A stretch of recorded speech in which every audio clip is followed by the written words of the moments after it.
I'm Gerard Pazdora, Jerry Paz, President, CEO of No Bike Left Behind. And who's the young lady here you're talking about? Getting all these. This is my beautiful wife of 27 and a half years, Lynn Pazdora, and our daughter Emily, and my mother-in-law Libby, and my other daughter who lives in Grand Rapids, but she's not here. She wished she could be, Sarah. What are you guys? All kinds of bicycles out here and everything. What are you guys doing? Okay, what we're doing today, what No Bike Left Behind is doing today, is we're trying to raise awareness in the city of Warren here. We're based in the city. We're based out of our residence in the city of Warren. You know, what we're all about is giving back to the community. No Bike Left Behind was established in 2009. Since then, we've given away about 2,000 bicycles, I would say, to children and families in need. What we do is we collect bicycles from the community. We also collect bikes from the police department. Our great police department serves bicycles to us at least once a month, and those bikes get refurbished and then given away to organizations like Easter Seals, churches, Summerfest. We do a lot of work at Warren Summerfest. This year, matter of fact, second weekend of August, was it? Yep. We gave away 82 bicycles in 4 hours time, and repaired another 80 bikes as well in that same 4 hours. So it's all just about giving back. You know, we'll take a lot of them parts, put them into our we'll file all the parts into our parts department, and use them on other bicycles. So it's very, very helpful. Your donations are very helpful to our organization. Definitely when it comes to donating an old bike that's sitting in the the garage. We help kids identify identify parts, safety, things like that. And by the time they come through the class, they get a certificate saying that they've actually passed an achievement with No Bike Left Behind. They can use this in the Boy Scouts. They can use this in the Girl Scouts. Alex from Macomb Bike and Fitness is going to host a workshop here right in front of his booth on this side, this far side. So if we could get people to start collecting over here on this side, we'll teach you guys all the fundamentals, all the safety points of your bike. Now, it doesn't have to be just for kids. This is for adults as well. I'm Alex. I'm from Macomb Bike and Fitness in Warren, Michigan. We're right at 12 and Shaner. I'm going to do a little bit of a safety course. So rule 1, everybody wear a helmet. Because this, you can't fix it if it's broken. It just doesn't operate that way. You don't want to drool. It's not fun. Biking in the city is huge. I guess let's start off with, always look for cars. That's always, cars hurt. They're a little bit bigger than you. So helmet, cars, and then a little bit about bikes in general pretty much. Key is going to be to, you want to avoid flat tires because nobody wants a flat tire. It's not exactly fun. So best thing that you can do for your tires is just make sure that you keep them nice and inflated. Usually, if you never knew this before, if you look around the sidewalls of the tire somewhere, it'll usually say here you want to fill it up anywhere from 60 to 80 psi on some bikes. This one will say it right on the side right here. Some of them, typically like kids bikes, they'll go up to about 40 psi. It's a good solid ride without having to sacrifice anything really.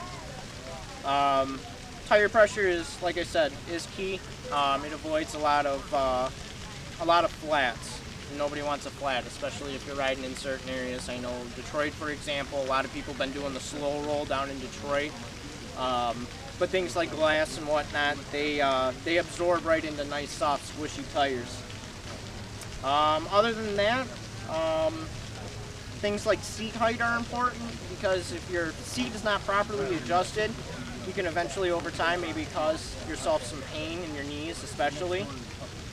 So if I were to, let's say get on this bike, I can tell you right away, my knees are going to be very bent. There's going to be a lot of angle to my knee. So you start bringing that seat up. What you're looking for is about a 20 to 40 degree bend in your knee. And of course, depending on where you're riding, you always want to make sure that you can somewhat put your feet on the ground just because you're looking for cars and whatnot. And always make sure that you're comfortable and you want to be safe. Through that, I mean, some of the, let's say the preventative maintenance that you can do is making sure that you use like a chain lubricant. WD-40 in the olden days was okay. Nowadays, chains don't really like that. They just absorb all the gunk off of the road, which is no fun at all.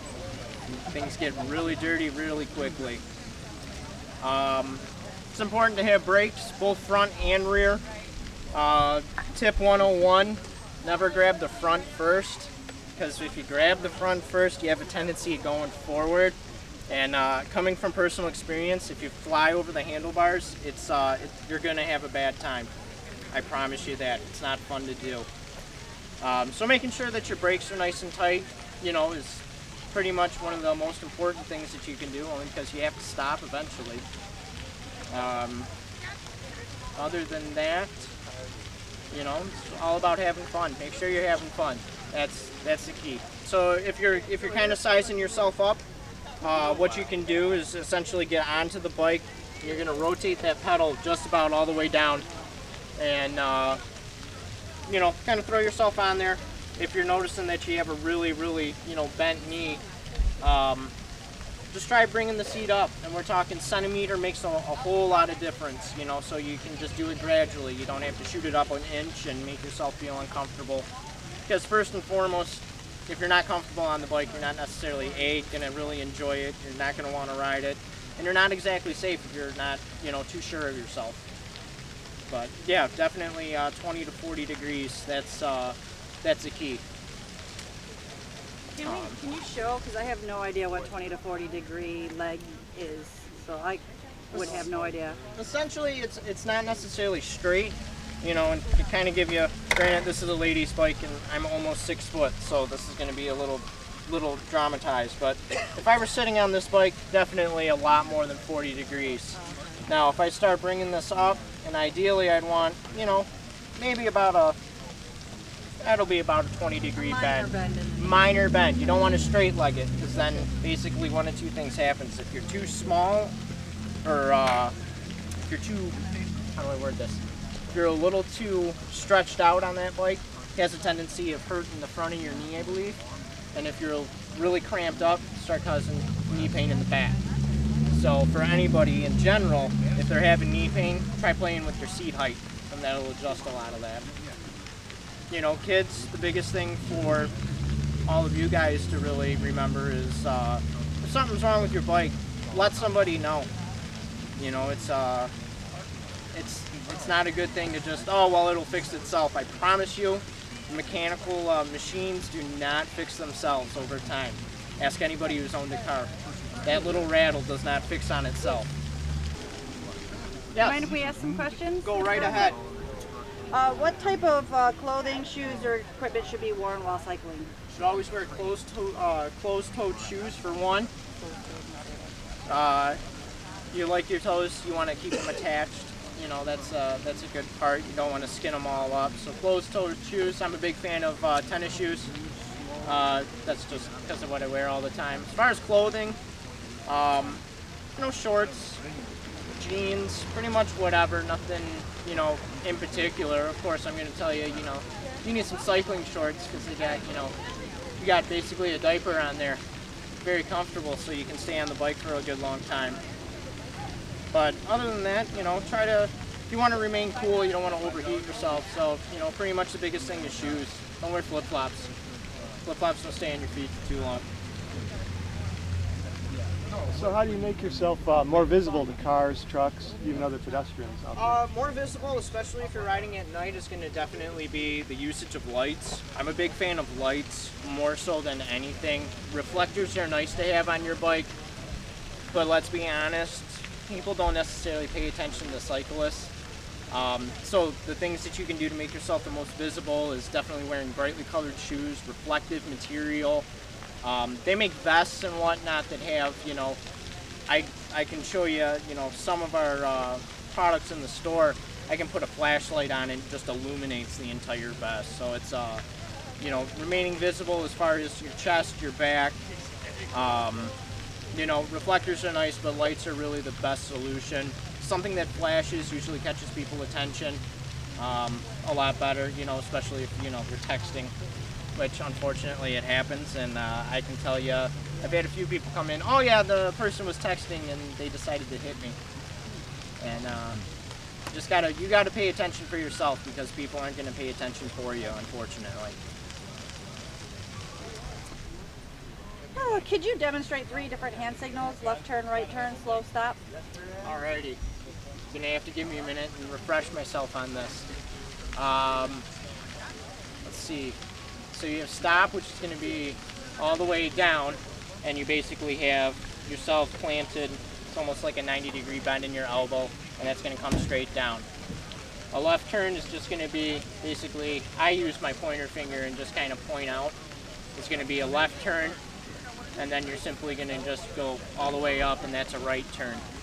And the reason why I'm using my left hand is because you're always supposed to ride with traffic. That was our other question. What side of the street should you ride? You want to ride with traffic. You don't want to cause a head-on collision, because I guarantee the car always wins. And the importance there is having, let's say, a rear reflector. And if you notice, I put this bag on. Notice what it's doing to this rear reflector. It's blocking it. So even if a car's coming, and when you're riding with traffic, you're going to have headlights that are coming right through here. If you're blocking that reflector, nobody's going to see you. At least if you have lights, lights can simply go either on the bag or down at the chainstay. Different areas that you're able to put the lights, so basically that they're able to see you. Can you tell us about the different size tires and when they might be used?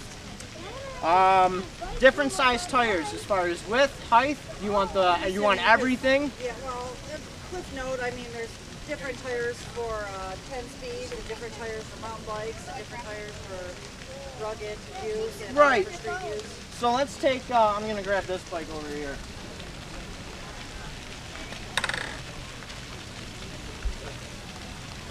So noticeably, you can tell that one's a little bit wider than the other, right? This bike is more of a comfort bike. The reason why it's comfortable is not only the seat positioning, but one of the things are going to be the tires. Fatter tires absorb more of the shock. So simply, our lovely Michigan roads, we get some potholes here and there, I hear. If you hit bumps, cracks, crevices, it absorbs that a lot better, so your body doesn't take so much abuse. So typically, like, this is a 26-inch wheel. You'll see these a lot on mountain bikes. You'll see them a lot on comfort bikes, your beach cruisers and whatnot. And what that does is, like I said, it absorbs more. It's more of a comfortable ride. If you notice the tread design on here, it's kind of smooth. You know, so you're not going to go off-roading. Yeah, you're not going to go mountain biking on something like this. Mountain bikes are, to kind of give you the visuals, anybody seen one of the big, you know, the big Jeeps? And they have real rugged tires on there. That's a mountain bike tire, essentially.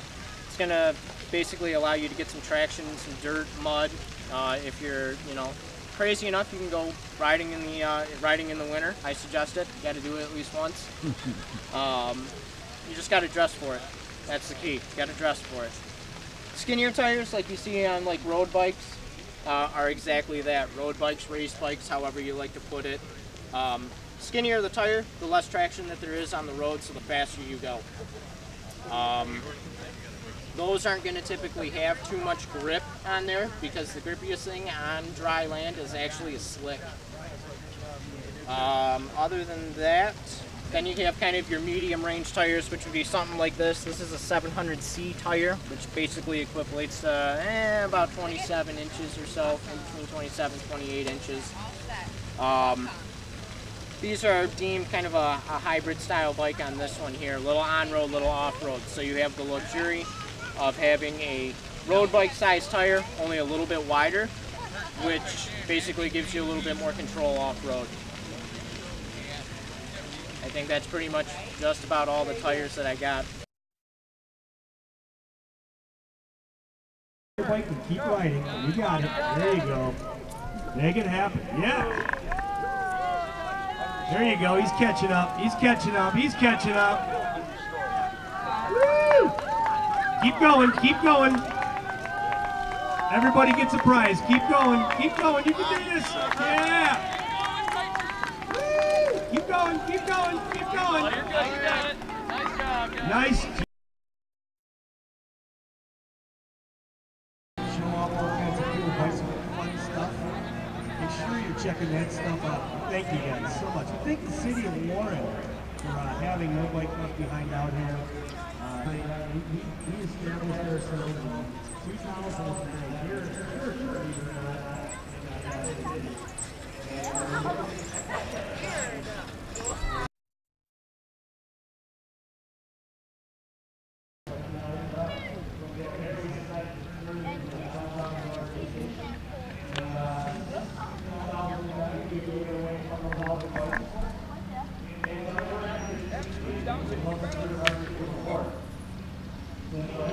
Use the brakes to steer.